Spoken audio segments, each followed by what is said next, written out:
2 நாளா ஒரே மழை பெஞ்சிட்டே இருந்தனால ஒரு மாரி லேசி ஃபீலிங்கா இருந்தது.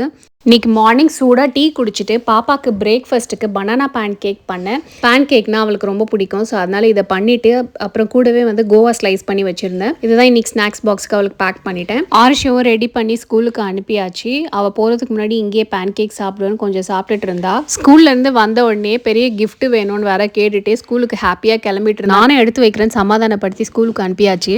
தினமும் இந்த மாதிரி ஏதாவது ஒன்று சொல்லி சமாளிக்க வேண்டியதா இருக்கு. என்ன பண்றது? இந்த கிளைமேட்டுக்கு வத்த குழம்பு பண்ணா நல்லா இருக்கும். மதியம் லஞ்சுக்கு அதான் பண்ணலான்னு இருக்கேன். போன வருஷம் என் மாமியார் கொடுத்த சுண்டக்காய் வத்தலும் கொத்தவரங்காய் வத்தல் இருந்தது. சுண்டக்காய் ஒரு கை எடுத்து நல்லா ஊற வச்சுட்டு சின்ன வெங்காயம் பூண்டெல்லாம் போட்டு நல்லா சூப்பரான ஒரு குழம்பு பண்ணேன்.